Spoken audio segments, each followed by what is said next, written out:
আবু তোহা আদনান হুজুর তার স্ত্রীকে তালাক দিয়ে দিল। শেষ হয়ে গেল তাদের সাজানো গুছানো সংসার। আমি আফসোস করতেছি তাদের সংসারটা ভেঙে যাইতেছে। বড় বড় হুজুরদেরকে সামনে রেখে দুই পরিবার একত্রে থেকেই তারা খোলা তালাক দেয়। মেয়ের পরিবার সেটা মেনে নিয়েছে, আবু তোহা আদনান হুজুরের পরিবারও সেটা মেনে নিয়েছে। আবু তোহা টিভি নামক ফেসবুকের একটি ভেরিফাইড পেজ থেকে এই তথ্যটি ইতিমধ্যে নিশ্চিত করা হয়, যেখানে আরো বলেন ওস্তাদ আবু তোহা মোহাম্মদ আদনান ও তার প্রাক্তন স্ত্রী সাবিকুন নাহারের পারিবারিক বিষয়গুলো দেশের বরেণ্য মুরব্বী ওলামায়ে কেরামদের মাসওয়ারার ভিত্তিতে শরিয়া মোতাবেক সুন্দরভাবে সমাধান ও নিষ্পত্তি করা হয়েছে। আলহামদুলিল্লাহ। সমাধানের সর্বশেষ আপডেট হলো মুরব্বী ও ওলামায়ে কেরামের উপস্থিতিতে মুহতারাম আবু তোহা আদনান তার প্রাক্তন স্ত্রী খোলা তালাকের প্রস্তাবনা দিলে তিনি তা গ্রহণ করেন। এমতো অবস্থায় তাদের মাঝে বর্তমান কোনো বৈবাহিক সম্পর্ক অবশিষ্ট নেই। বিয়ের সম্পূর্ণ মোহরানা পূর্বেই পরিশোধ করা ছিল। তিনি সাবিকুন নাহার মিরপুর ঢাকাস্থ তাহওয়া জিন নওরিন ইসলামিক সেন্টারের উন্নয়ন প্রকল্পে গত বছর প্রায় 5 ভরি এবং অন্যান্য কিছু খাতে তার ভাষ্যমতে আরো প্রায় 3 ভরি স্বর্ণ নগদ অর্থ প্রতিষ্ঠানকে ফেরতযোগ্য ধার হিসাবে প্রদান করেছিলেন, যা বিগত মাজলিসে তিনি তার প্রাক্তন স্বামী আবু তোহা আদনান সাহেবের কাছে দাবি করেন। এই বিষয়ে সামাজিক যোগাযোগ মাধ্যমে 8 ভরি স্বর্ণের বিনিময়ে বিবাহ বিচ্ছেদের যে গুজব রটানো হয়েছে তা সত্য নয়। ওস্তাদ আবু তোহা আদনান ও তার প্রতিষ্ঠানের সাথে উক্ত গুজব প্রচারণার কোনো প্রকার সম্পর্ক নেই। অনুগ্রহ করে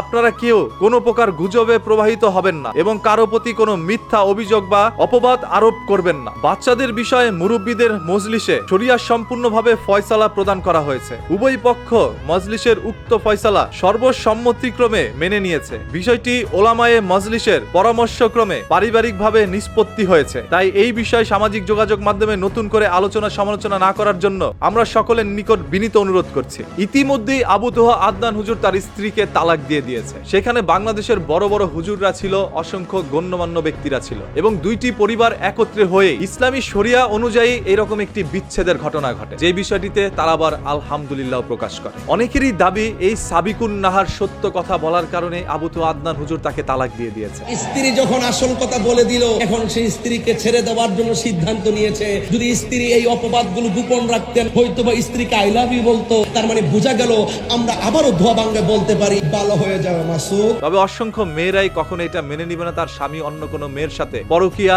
বা বিয়ে করার মতো প্রস্তাব তার স্ত্রীকে দিবে এবং এটা মেনে নিবে। সাবিকুন নাহার এবং তার মা আদনান হুজুরের বিরুদ্ধে ইতিমধ্যে সোশ্যাল মিডিয়ায় অসংখ্য অভিযোগ তুলে ধরেছে। কসম সে নামাজ পড়ে না। আমি অবাক হয়ে যাই, মাগরিবের রক্ত সে দিয়ে টান টান হয়ে ঘুমাইতেছে। যেগুলোর সত্যতা কিছুটা পরিমাণ পাওয়া গিয়েছে, বাকি আরো তথ্য হয়তোবা তালাকের পরে আপনারা জানতে পারবেন। এখন কিন্তু সে আমাকে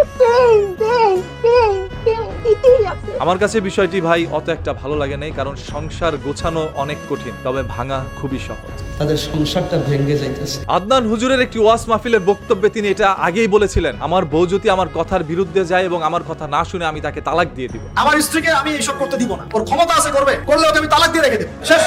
আজ তিনি তার কথা রেখেছেন এবং তিনি বাংলাদেশের সকল মুসলিমদের আহ্বানও জানিয়েছিলেন, স্বামীর আচরণ এরকমই হওয়া প্রয়োজন। স্ত্রী যেন স্বামীর বিরুদ্ধে যেতে না পারে, তাহলে সেই সংসারটা নাকি সুখের হয়। আমরা এইভাবেই কথা বলি বাসায়, এক কথায় চলবো, এক কথা উঠবে, এক কথায় বসবো। দ্বিতীয় কথা যেন বলতে না হয়। আমি আমার পরিবারকে ঠিক করলে কেন আমার স্ত্রী বাইরে যাবে, কিভাবে যাবে? এই বিষয়টি আপনাদের কাছে কি মনে হয় আপনারা একটু কমেন্ট করে জানান।